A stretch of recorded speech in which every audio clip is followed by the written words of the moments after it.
in Europe, in Australia, in the rest of the English-speaking world, the dark cloud of censorship has come down. In America is the only place in the world where it's being fought against. So I'm Miranda Devine, and I'm a columnist at the New York Post and a Fox News contributor.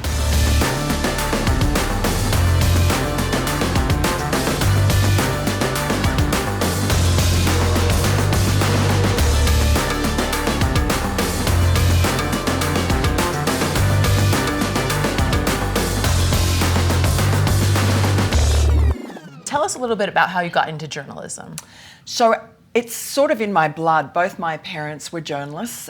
My father was a New Zealander and my mother an Australian. They met in Australia. My father was en route to America. He'd grown up reading Jack O'Hara in a small country town and was just loved America. His father had been a politician, a Labor politician in New Zealand, and also had a great love for democratic politicians of that day, the Kennedys and so on. So my father just wanted to get to America. He found my mother along the way, and hence I was born in New York. And my father was a foreign correspondent for various Australian newspapers, and so I was kind of their anchor baby. A native-born American citizen, so my accent often gives me away. And then I grew up in Tokyo and various places. Finally made it to Australia, and I wanted to be a journalist. And my mother said, "No, it makes women hard," which is probably right, but it didn't really dissuade me. My father said, look, my parents were then living in America again. He said, I'll put you through a journalism degree at Northwestern, which in those days had a very good Medill School of Journalism, very good journalism school. So if you do an undergraduate degree first, and they hoped that I would lose the love of journalism, but I didn't. So I got a degree, any degree. It ended up being a science degree majoring in mathematics. And after that, I went to Medill, and it was the love of my life. It was a one-year program, and I felt that, it was the culmination of everything that I'd ever wanted to do. I used to look at my parents, and my father in particular just loved his job. It wasn't work. It was what you would be doing anyway. And I think that's what I tell people about journalism. It's, if you have a curious mind, if you want to know how the world works, if you want to ask questions of anybody about anything that intrigues you, that's what journalism is all about. So your father, Frank Devine, is sort of journalism royalty. He covered a lot of important stories, and he's well-known and well-loved. I'm sure he played an influence in your love of journalism. Can you talk a little bit about how your father played a role in you becoming a journalist? Yeah, definitely. So my father, Frank Devine, as I said, came from this tiny little country town in New Zealand. He worked for the local newspaper and worked his way into being a foreign correspondent in New York in some of the most exciting period and I guess destructive period of American politics. So he covered Martin Luther King, the assassination, JFK assassination, so on.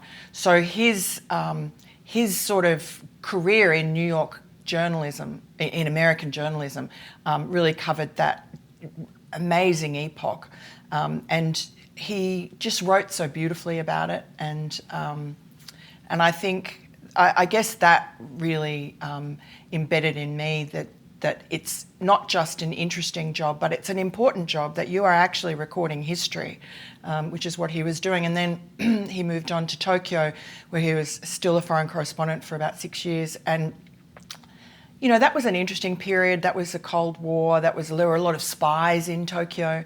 And that was, again, very, I was a child. I mean, I just sort of grew up hearing about these stories mainly, and was only vaguely aware in Tokyo of what was going on. But he just always said that it was, you wake up in the morning to do this job and you look forward to it, which, not a lot of people can say. And you actually are recording history for the benefit of people who live now, but also, as they say, it's the first draft of history for the future. So it is an important job, but it's not as important as I think some new age journalism students think it is.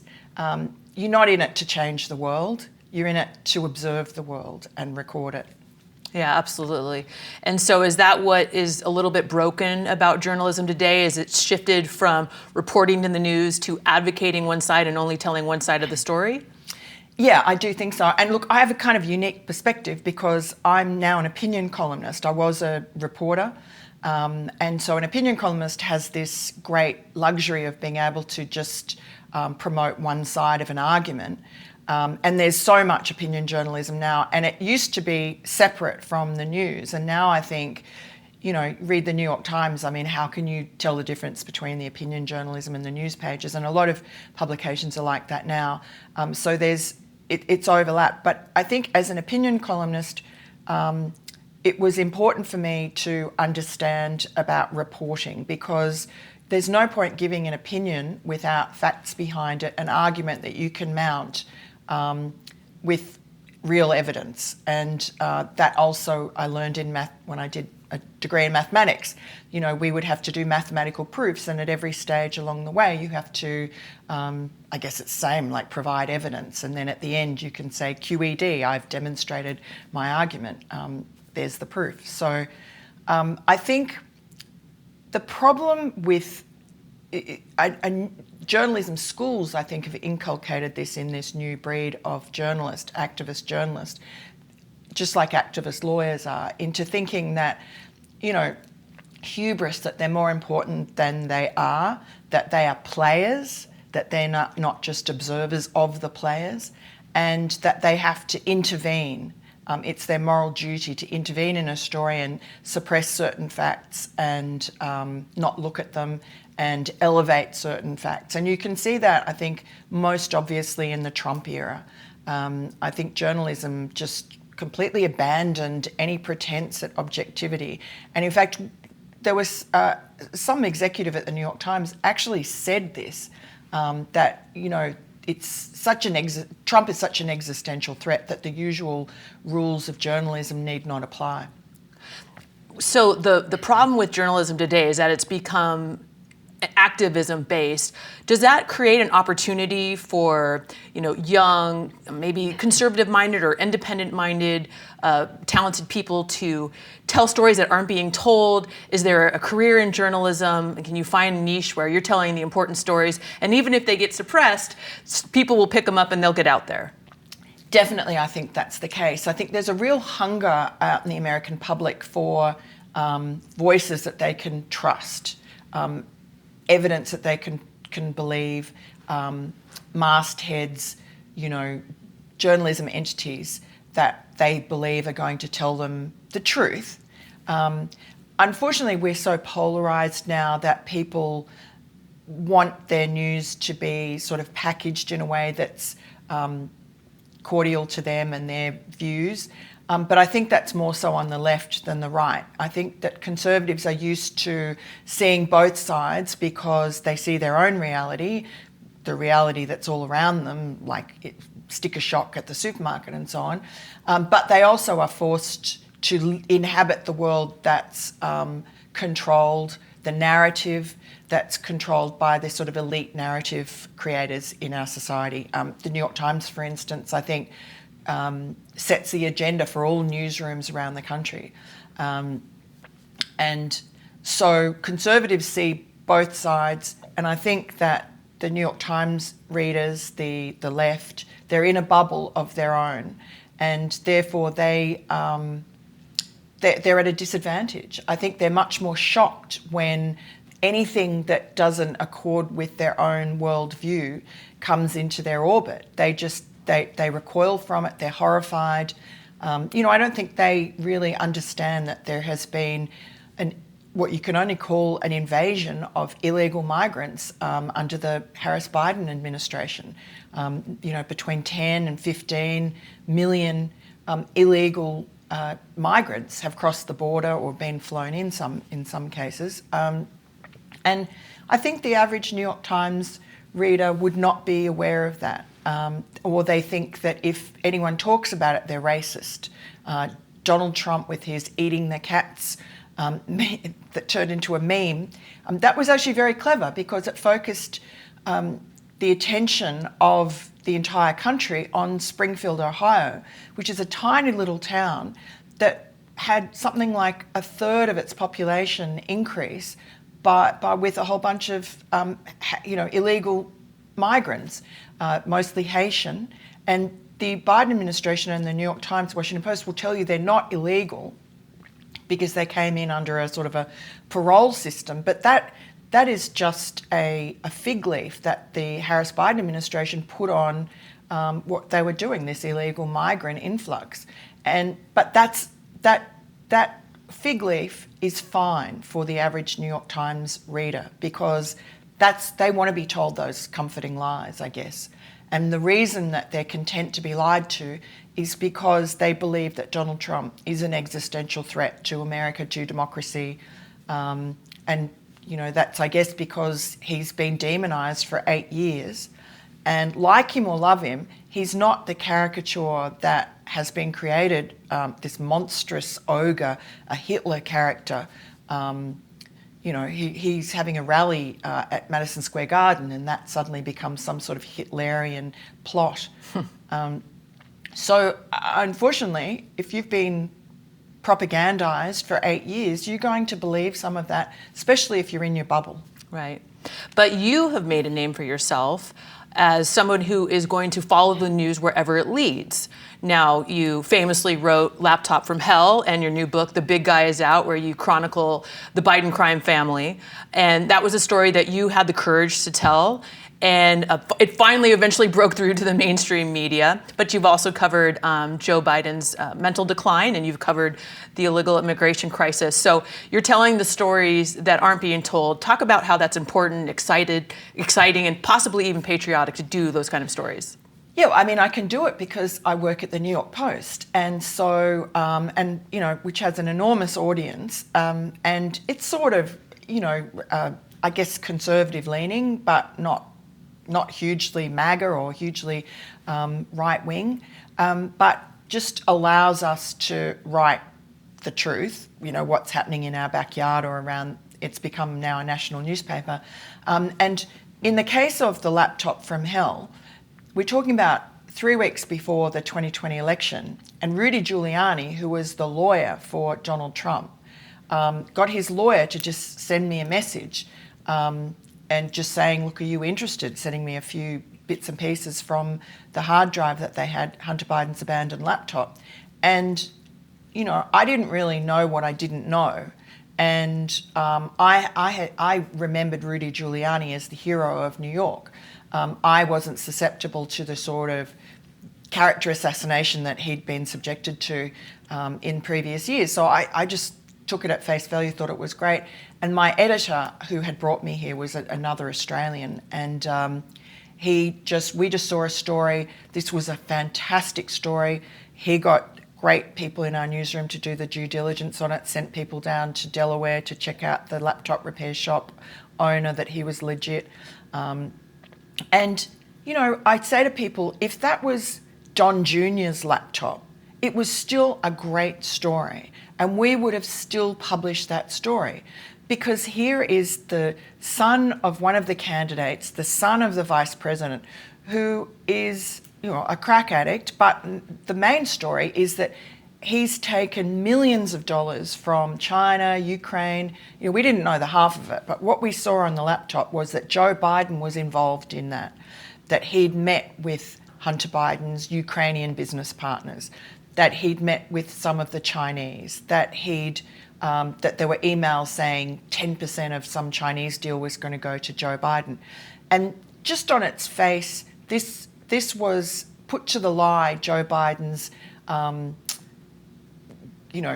stories before the campaign. He used to say, people would ask him, and he'd go, I know nothing about my son Hunter's overseas business dealings. So this put the lie to that.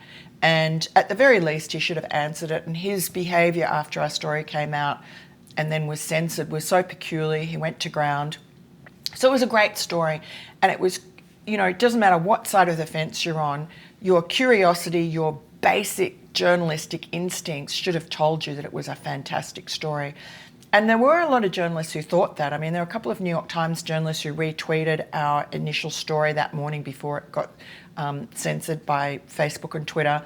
And they were excoriated by journalism professor and others, senior journalists on Twitter.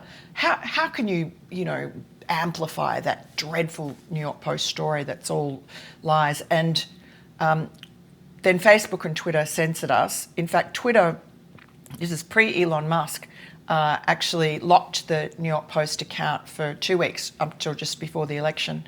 And so that cast a pall on the story. And so the other reporters were looking at it a little twitchily. But what actually killed the story was when the Dirty 51 letter came out from the 51 former intelligence officials, most of them CIA. We now know it was given the green light by the then director of the CIA, Gina Haspel, under Trump. And so that was really a much bigger story than we thought. We just thought this was, woke Twitter and Facebook, woke big tech, didn't want Donald Trump to win, wanted Joe Biden to win, so they suppressed this derogatory information about Joe Biden.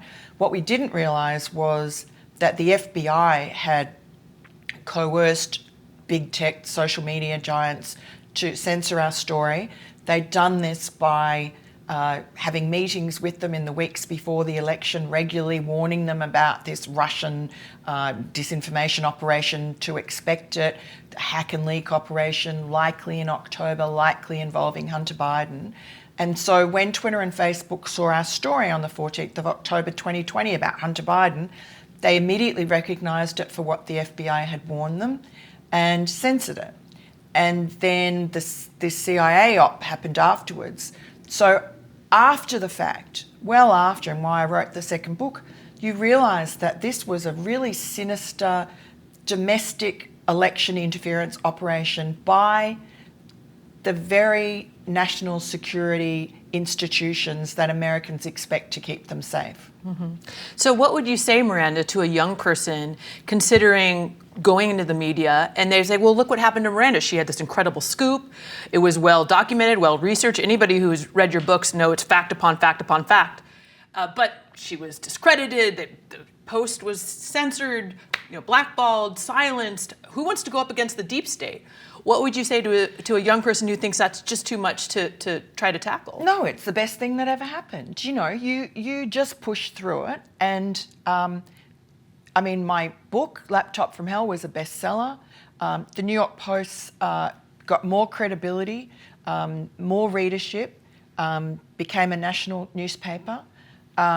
We've continued to report this story, which even though Facebook, even though it was censored, even though the New York Times, Washington Post, etc., ignored it, after the election, several months afterwards, they had to admit it was real. And partly that was because I continued to report, and I found that this meeting that we'd first written about before the election in our first story, between Joe Biden as vice president and Hunter Biden's Ukrainian business partner in Washington, D.C., I found out that wasn't just a meeting, that was a dinner at Cafe Milano, very well-known restaurant in Georgetown, D.C., in a private room. And it was a dinner that Hunter had organised to introduce his father to his partners in 3 countries, not just Ukraine, Russia, and Kazakhstan. So people who were paying him millions of dollars, and he wheels out his father, the vice president, who's happy to come there. And so the Washington Post was trying to fact check me, Glenn Kessler, the 4 Pinocchios guy, trying to prove that the story was wrong, made up, whatever. And because the White House had been denying it all. And so he went to the White House and they actually admitted to him, oh yes, well actually, Joe Biden did go to that dinner, but it wasn't for any nefarious purpose, it was for a religious purpose. And he didn't stay very long. Well, that's just not true, because I've talked to people, at least one person who was there, who says that Joe Biden was there the entire dinner. Joe Biden as vice president didn't have to, and there's no evidence from anybody that he ever spoke to any of these foreign oligarchs or CCP people about business. Like, he didn't say, make sure you give my son, $83,000 a month or whatever, hire my son, or I'll do you this favour. None of that was ever talked about. It was all at a very high level. All Joe Biden had to do was come in on the speakerphone, in the meetings, in Beijing, in Washington, D.C., and just be there. Just Hunter Biden was proving that he could summon his father, he could get his father on the phone anytime, and that was all that was needed. And anyone, like in China, for instance, when Hunter Biden in December of 2013 appears with his father on Air Force Two, flown in, the Chinese knew exactly what that meant. They knew that Hunter Biden was a princeling, the son of the vice president. That's what princeling is, the name they give to the sons and daughters of the high CCP officials. And they knew that this was American power come to do private business. And that's exactly what happened. A few days later, Hunter got a nice 10% cut of a Chinese business. So, you know, I think Americans were probably more naive about the overt corruption that was happening really in front of their eyes. But it was obvious to these corrupt countries, Ukraine, Russia, China and so on. They knew what was happening when Joe Biden's son came in after him and, you know, with who was a crackhead and no visible skills. Yeah. So you've led the way in staying on top of this story, writing 2 fantastic books about this story. And it sounds like you're saying, far from being overwhelming and discouraged by the fact that you became a target of the deep state, it was thrilling and exciting. And correct me if I'm wrong, do you feel that being a journalist helps people hold accountable those in power and exposes corruption? It's really the fourth estate. Can you speak to that? Exactly. You know, and it's not just me. I mean, it's the whole lot of my colleagues at New York Post, a whole lot of the constellation of conservative, Fox News and a whole lot of conservative writers and publications have done this. And, you know, it's sort of ignored by the elite newspapers as much as they can, elite media organisations, but it has had an impact. Even though in Washington, D.C., you know, all they really care about is that the Washington Post and the New York Times speak well of them. And they sort of dismiss the New York Post and conservative publications. It has had an impact. It certainly ensured, we gave voice to the whistleblowers, I guess, from the IRS, who are the heroes of this story. And I guess they were given a framework in which they could come forward and that there would be people who were willing to hear their story. The IRS whistleblowers, just briefly, Gary Shapley and Joe Ziegler, they came forward to say that the Department of Justice was obstructing their investigation of Hunter Biden. And I think they smelled a rat themselves, the whistleblowers, because of the reporting that we'd been doing. They saw that the denials of our stories were at odds with the evidence that they were seeing. You know, they had the books, they had Hunter Biden's accounts, they knew what was going on, they had subpoena power. So they could see the public lie and the reality. So, I mean, maybe without our reporting, that would not have happened, or it wouldn't have had such resonance. Certainly when the Republicans took control after the 2022 midterms, they took control of the House and suddenly they had subpoena power and they could mount an investigation. It was our reporting that was a backbone of the Oversight Committee's initial forays. Yeah. I do have to say, though, that even before we started reporting, that Senators Johnson and Grassley had done a brilliant job of sort of uncovering the first tranche of this Biden corruption. But they were shut down because the Democrats very cleverly got the FBI to sort of ambush them with a sort of a fake debrief and discredit them as sort of pawns of Russia. And we saw that same Russia sort of hoax, I guess, plagued also Donald Trump throughout his presidency, but it was also used to sort of shut down any reporting on this scandal. And that was why, we were so flabbergasted when we were first censored, because it was the Russia lie again. And we knew that, the laptop was real, that it wasn't Russian. And I think the doggedness of the reporting over time was completely vindicated. And we saw that finally 4 years later in June of this year of 2024 in a courtroom in Delaware where the laptop from hell, which Hunter Biden's lawyers and the New York Times, Washington Post and everything had previously said, oh, it's not real. And it took months for the New York Times and the Washington Post to actually admit that, oh, well, there is a laptop and yeah, it was real, but probably it was interfered with. We can't really trust it. All the information on it probably isn't real. But now we had in a court of law the prosecutors holding this silver MacBook Pro aloft, walking it over to the jury, showing it to them, walking it over to the FBI agent, saying, yes, this is Hunter Biden's laptop. And yes, we know from the whistleblowers that the FBI had found out by, December of 2019, when they seized the laptop from the laptop repair shop where Hunter had abandoned it, that they had deemed it to be fit for use in a court of law. Back then, 10 months before the FBI was telling Facebook and Twitter to censor our story because we were peddling Russian disinformation. So I think what it showed us, and maybe if the censorship had never happened, was how malign these agencies are, the FBI, the CIA and so on. They were willing to perpetrate a lie on the American people before an election. And that would never have been exposed if it hadn't been for the whistleblowers coming to us. Rudy Giuliani, as demonised as he's been, he was right. And everything that he told us at that time has been vindicated. Right. So reporting played a powerful role in eventually exposing the corruption as true and sticking to the story regardless of all of the efforts to squash it. Yeah. So at the end of the day, is the pen mightier than the sword? I think so. But I wonder how mighty it would be and how many people would have heard it if it hadn't been for Elon Musk buying Twitter.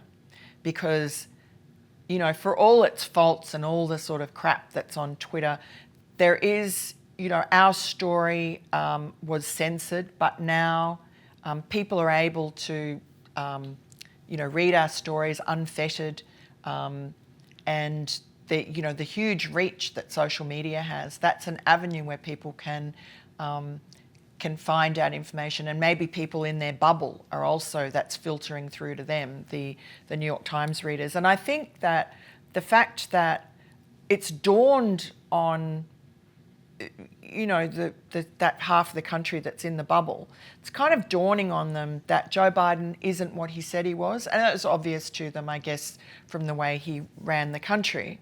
But also that the mythology that he built for himself 50 years as Honest Joe, and that the media had gone along with, was complicit with creating that mythology about Joe Biden, Honest Joe from Scranton, middle-class Joe. None of that was true. And I think the laptop from hell really exposed that Joe Biden wasn't what he said he was. And that, I think that's filtered through. And I don't think it would have happened without our reporting. Yeah.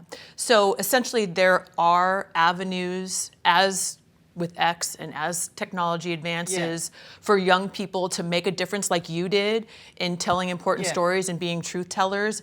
If a young person today asked you, should I be a journalist, what would you say? To be honest, I mean, it's much harder today than it was when I started. Much harder. In what way? Because in those days, in my day, you could actually sort of work your way up, go into a newspaper, tell truthful stories, blah, blah. Now I think, it's always, people aspire to go and work for these august institutions, New York Times and so on. They're propaganda sheets. So it's much harder to get a job, and also because of the way that the industry is gone, the rivers of gold that were classified advertising have gone. So there aren't many jobs in big corporate media anymore for an honest journalist. So you've got to find your way in these small niche outfits. But what that means is you have a lot more agency. So it's much more exciting. It's not as safe a career. It's not maybe, I mean, it could be hugely lucrative or incredibly unlucrative. It's just not an average career. It's much more choppy, and you're really going to be working on the seat of your pants. You're going to have to be wise in choosing who you work for. Maybe there are opportunities for you to work for yourself. I mean, now everyone is, I guess, a citizen journalist, but to try and make your name in an honest, honourable way, you probably want mentors as you're going along. You probably want to go to have good journalism professors. I encourage people to read College Fix, and Hillsdale I've had a little bit to do with. They do a good job. So, but it's just a lot harder. It's not like you can just leave school, go and get a job at your local newspaper, because there aren't any local newspapers, So it's harder, but it's more exciting.